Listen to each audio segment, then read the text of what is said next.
Sir,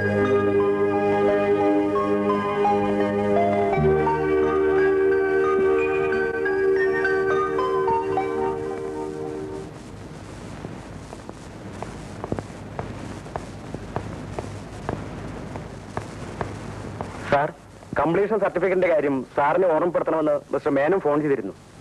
contract പറഞ്ഞതുപോലെ പണി പൂർത്തിയാകുമ്പോൾ സർട്ടിഫിക്കറ്റ് കൊടുത്തയക്കുമെന്ന് പറഞ്ഞേക്കൂ. സാറിനെ കാണാൻ അയാളൊന്ന് വരുമെന്ന് പറഞ്ഞിട്ടുണ്ട്. ആ വരട്ടെ വരട്ടെ.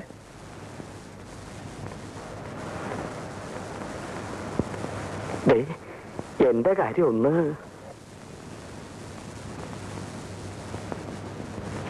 സാറിനെ കാണാൻ ഒരാൾ വന്ന് നിൽക്കുന്നു. വരാൻ പറയൂ. അധികല്ലേ?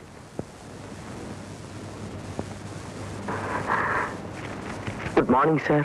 മോർണിംഗ്. സാറിന് എന്നെ പരിചയമില്ലെന്ന് തോന്നുന്നു. പരിചയപ്പെടേണ്ട കാര്യം എന്തെങ്കിലും ഉണ്ടായിട്ടുണ്ടോ? സാർ എന്നെ ഒന്ന് രക്ഷിക്കണം.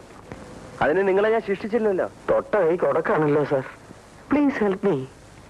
നിങ്ങൾക്ക് എന്താ പറയാനുള്ളത്? എന്റെ പേര് സുഗുണേന്ദ്രൻ. പക്ഷെ ഒരു ഗുണമില്ല സാർ. BSc ജയിച്ചവന്. വേറെ എന്തുകൊണ്ട് വിശേഷം? വേറെ ഒരുപാട് വിശേഷങ്ങളുണ്ട് സാർ. 5 സഹോദരിമാരുണ്ട്. അമ്മയ്ക്ക് വാദം. അച്ഛൻ വേറെ പെണ്ണ് കെട്ടി സാർ. നിങ്ങൾ വന്ന എന്തിനാണെന്ന് പറയൂ. സാറ് ചൂടാകരുത്. വേറെ ഒരു മാർഗവും ഇല്ലാത്തോണ്ട് വന്നാണ്. സാർ എനിക്ക് എന്തെങ്കിലും ഒരു ജോലി ഉണ്ടാക്കി തരണം. ഇത് സർക്കാർ ഓഫീസാണ്. ഇവിടെ ജോലി വേണമെങ്കിൽ PSCയുടെ നിയമനം വേണം. അതെനിക്കറിയാം സാർ. PSCയുടെ ടെസ്റ്റ് എഴുതി ഞാൻ മടുത്തു. ഇനി സാറ് വിചാരിച്ചാൽ എനിക്കൊരു ജോലി ഉണ്ടാക്കി തരാൻ കഴിയും. അതെങ്ങനെ? വലിയ വലിയ കോൺട്രാക്ടർമാർ പലരും ഇവിടെ വരാറില്ലേ? സാർ അവരുടെ നേരെ ഇങ്ങനെ ഒന്ന് വിരൽ അനക്കിയാൽ മതി, എനിക്കൊരു ജോലി കിട്ടിയിരിക്കും. ഞാൻ പറഞ്ഞാൽ അവർ ചിലപ്പോൾ നിങ്ങൾക്കൊരു ജോലി തന്നേക്കും. തൊഴുതുകൊണ്ട് തരും സാർ. പക്ഷേ ഞാൻ പറയില്ല. അതെന്താ സാർ? ഞാൻ പറഞ്ഞിട്ട് അവരെന്തെങ്കിലും ചെയ്താൽ അവർ പറയുന്ന എന്തെങ്കിലും ഞാൻ ചെയ്യേണ്ടി വരും. കോൺട്രാക്ടർമാരുമായി അങ്ങൊരു ബാധ്യത ഞാൻ ഇഷ്ടപ്പെടുന്നില്ല. മനസ്സിലായോ? പോണം. ഞാൻ വന്ന സമയം തെറ്റിപ്പോയി. അല്ലെങ്കിൽ സാർ ഇങ്ങനെ പറയില്ല. ഇങ്ങനെ പറയുന്ന ഒരാൾക്ക് ഇതുപോലൊരു മുഖം ഉണ്ടാവില്ല. Please get out. സാറിന്റെ മൂഡ് ശരിയല്ലെന്ന് തോന്നുന്നു. ഞാൻ പിന്നെ ഒന്ന് കണ്ടോളാം. കാണണമെന്നില്ല. പോണം പോണം. രാവിലെ ഓരോ ശല്യങ്ങൾ വലിഞ്ഞേറി വന്നോളും മനുഷ്യ മെനക്കെടുത്ത. സാർ എന്ത് വേണം?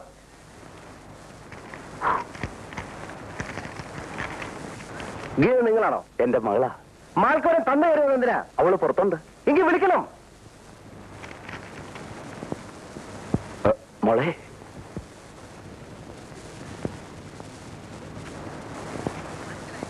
ഇരിക്കൂ. നിങ്ങൾ ഇരിക്കുന്നേ. സ്റ്റെനായിട്ട് ഇതിനു മുമ്പ് എവിടെയെങ്കിലും ജോലി നോക്കിയിട്ടുണ്ടോ? ഫ്രഷ് അപ്പോയിന്റ്മെന്റ് ആണ് സർ. മനസ്സിലായി. PSCയുടെ സെലക്ഷൻ കിട്ടുന്നതിന് മുമ്പ് വല്ല പ്രൈവറ്റ് കമ്പനികളിലും? അങ്ങനെയൊന്നും ഇല്ല സർ. അപ്പോൾ എനിക്കുള്ള തലവേദനയായിട്ട് വന്നിരിക്കുകയാണ്. ഇല്ല സർ, സാറിന് തലവേദന അറിയാം. എന്റെ മകളായതുകൊണ്ട് പറയാല്ലേ സർ. അവളെ നല്ല അടക്കത്തോടും ഒതുക്കത്തോടും അന്തസ്സോടും കൂടി തന്നെയാ ഞാൻ വളർത്തിയത്. അടക്കോ ഒതുക്കോ അന്തസ്സുള്ള ഒരു മകളല്ല ഇവിടെ ആവശ്യം. ജോലി അറിയാവുന്ന സ്റ്റെനോഗ്രാഫറാണ്. ഇന്ന് തന്നെ ജോയിൻ ചെയ്യല്ലേ? അതെ അതെ. നിങ്ങളോടല്ലേ ചോദിച്ചേ? ഇന്ന് തന്നെ ജോയിൻ ചെയ്യണം സർ. ഹലോ, ആ സൂപ്രണ്ട് ഗോപാലൻ നായരോട് ഇങ്ങോട്ട് വരാൻ പറയും. സാറേ, സാറ് വിളിക്കുന്നു.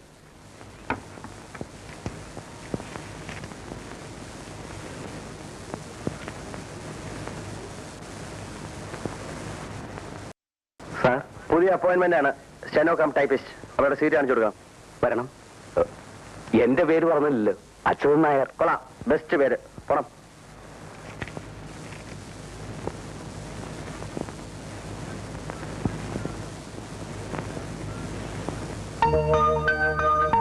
ഇതാണ് നിങ്ങളുടെ സീറ്റ്.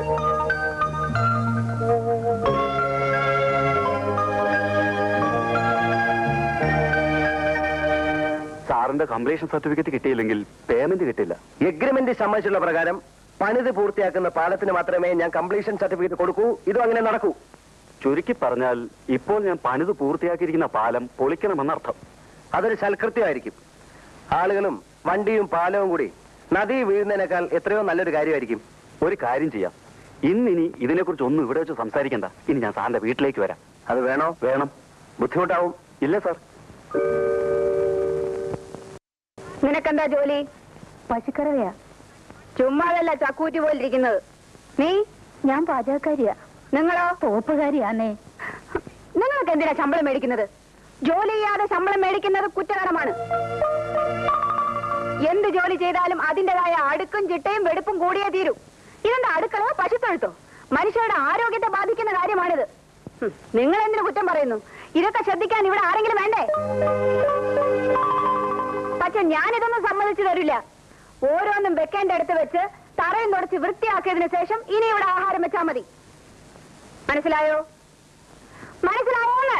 മനസ്സിലായേ. തുടങ്ങിക്കോ. വേഗം വേണം.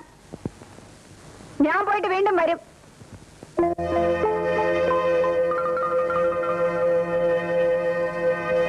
ശമ്പളം തരുന്നവര് ഭരിച്ചാ പോരെ, വരവുകാരും ഭരിക്കണോ? പുള്ളിക്കാരി ഒത്തിരി പേരെ തൂക്കി കൊന്നിട്ടുണ്ടെന്നാ പറയുന്നേ. അതുകൊണ്ട് വട്ടിളകിയതായിരിക്കും. നമ്മളത് തൂക്കി കൊല്ലുവോ? എന്റെ രാജലക്ഷ്മി അമ്മേ, ഇത്രയും അശുദ്ധ പാടില്ല. ഒരു വീട്ടിലെ ഏറ്റവും പ്രധാനപ്പെട്ട സ്ഥലം ഏതാ? പൂജാമുറി. ഏതാ തമ്പി? കിടപ്പറ അല്ല, അടുക്കള. വീട്ടിലെ അംഗങ്ങൾക്ക് ഭക്ഷണം പാചകം ചെയ്യുന്ന സ്ഥലമാണത്. ആ സ്ഥലം ഇങ്ങനെ ഇട്ടിരുന്നാൽ മനുഷ്യർക്ക് രോഗം ഉണ്ടാവില്ലേ?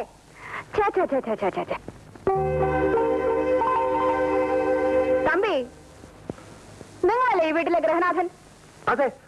പിന്നെന്താ നിങ്ങൾ ശ്രദ്ധിക്കാത്തത്? വല്ലപ്പോഴും കൂടെ നിങ്ങളൊന്ന് അടുക്കളയിൽ ചെന്ന് നോക്കണം.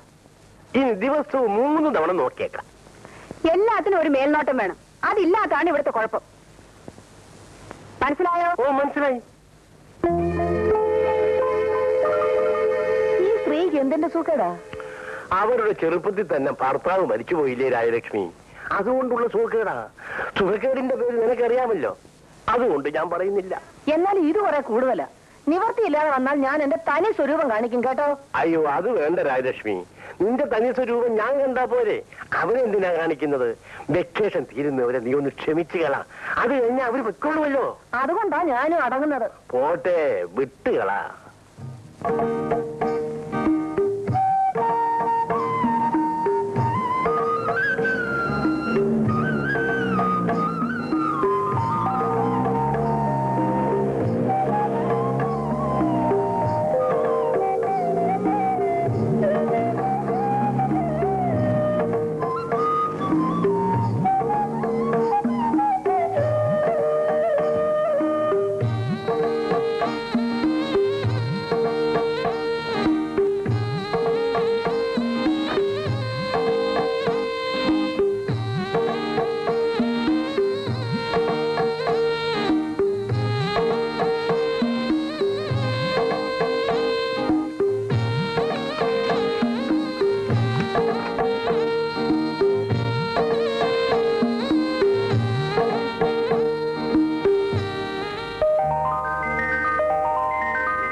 അതാണോ വീട്? ഒരു വല്ലാത്ത സ്വഭാവം. ചെറുപ്പത്തിൻ്റെതാവും. അതെന്താ അങ്ങനെ പറഞ്ഞത്? നല്ല സ്നേഹമുള്ള പയ്യനാണല്ലോ. ഒരഹങ്കാരവുമില്ല. എന്തോ ഞങ്ങൾക്ക് അങ്ങനെ തോന്നിയില്ല. അതെന്തോ ആട്ടെ.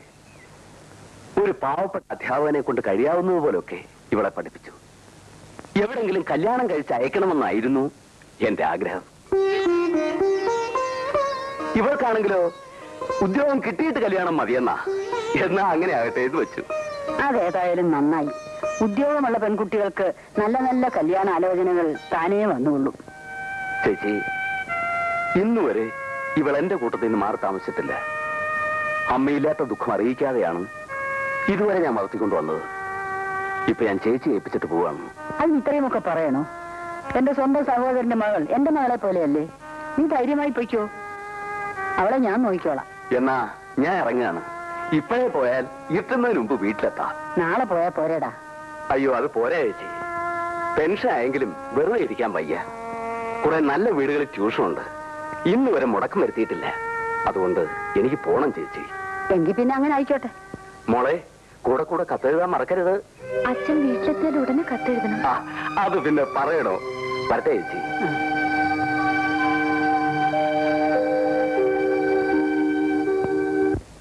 നിങ്ങളെപ്പോലുള്ള എഞ്ചിനീയർമാർ ഞങ്ങളെപ്പോലുള്ള കോൺട്രാക്ടർമാരെ ഇങ്ങനെ ശത്രുക്കളായിട്ട് കാണരുത്. ഞാൻ അങ്ങനെ ഒരാളല്ല. പക്ഷെ ഇതുപോലുള്ള കാര്യങ്ങളിൽ ഞാൻ എന്തെങ്കിലും ചെയ്യുമെന്ന് പ്രതീക്ഷിക്കാൻ വേണ്ട. ഇനിയും ഇതിങ്ങനെ സംസാരിച്ചു തീട്ടിട്ട് കാര്യമില്ല. ഞാൻ എന്ത് ചെയ്യണമെന്ന് സാറ് പറഞ്ഞേക്ക്. അതുപോലെ ചെയ്തേക്കാം. ഒന്നുകൂടി വ്യക്തമാക്കാം. ഞാൻ എത്ര രൂപ തരണം? സാറ് തുറന്നു പറഞ്ഞോളൂ. നിങ്ങൾ അവിടെ നിന്ന് എഴുതേക്കണം. മിസ്റ്റർ. എന്റെ പേര് ബാലകൃഷ്ണൻ. രാജ്യം നശിച്ചാലും ജനങ്ങൾ മരിച്ചാലും പണം മാത്രം കിട്ടിയാൽ മതി എന്ന് കരുതുന്ന ഒരു എഞ്ചിനീയറല്ല ഞാൻ. അങ്ങനെയുള്ള മഹാന്മാരുണ്ടെന്ന് എനിക്കറിയാം. അവരോട് സംസാരിക്കുന്ന പോലെ എന്നോട് സംസാരിച്ചത് ഇപ്പൊ ഞാൻ ക്ഷമിച്ചിരിക്കുന്നു. ഞാൻ പോകാം, പക്ഷേ സാറ് തന്നെ സർട്ടിഫിക്കറ്റ് എന്റെ ഓഫീസിൽ കൊണ്ട് തരും. അതിന്റെ സൂത്രം എനിക്ക് മനസ്സിലായില്ലല്ലോ. മന്ത്രവാദോ മാജിക്കോ? അത് കാണുമ്പോ മനസ്സിലായിക്കോളൂ. ഓ, നിങ്ങൾ പണക്കാരനാണല്ലോ. പോരെങ്കിൽ മന്ത്രിതലത്തിൽ സ്വാധീനമുണ്ട്. ഈ ചെറിയ കാര്യത്തിന് അവരെ ബുദ്ധിമുട്ടിക്കണ്ട എന്നാ കരുതിയിരുന്നത്. അവർ ബുദ്ധിമുട്ടെന്ന് എനിക്കറിയാം. പക്ഷെ ഒരു കാര്യം, ഏത് നിമിഷവും തകർന്നു വീഴാവുന്ന ഒരു പാലത്തിന്റെ കംപ്ലീഷൻ സർട്ടിഫിക്കറ്റ് എഴുതി തരാതെ ഉദ്യോഗത്തിൽ തുടരാൻ നിവൃത്തിയില്ലെന്ന് വന്നാൽ എന്റെ ഉദ്യോഗം തന്നെ മുഖത്തെ ഞാൻ വലിച്ചെറിയും. എന്നാൽ ധരിക്കാൻ സർട്ടിഫിക്കറ്റ് അല്ല. Understand? Get out.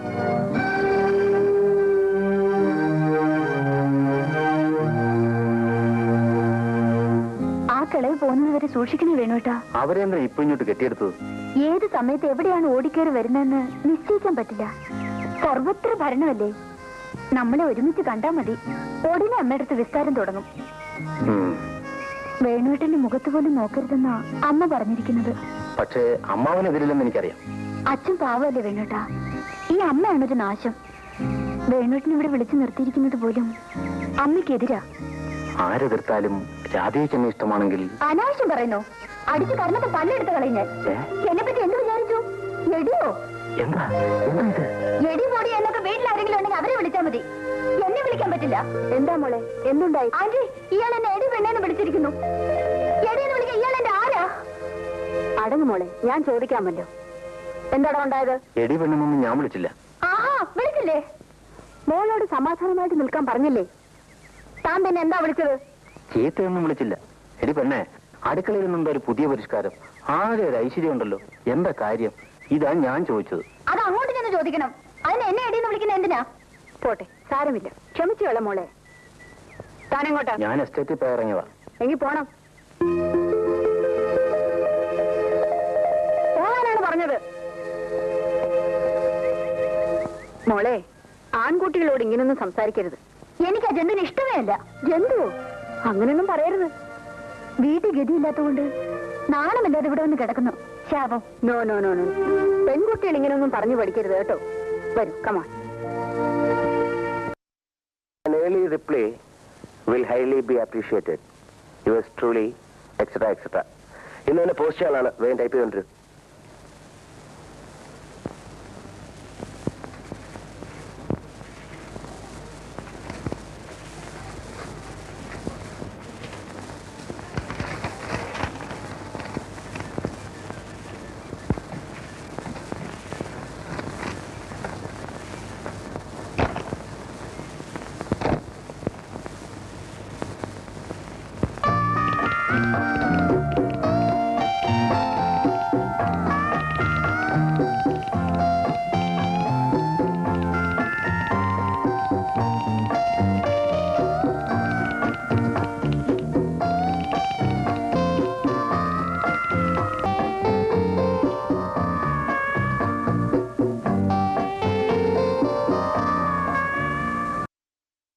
Excuse me, sir.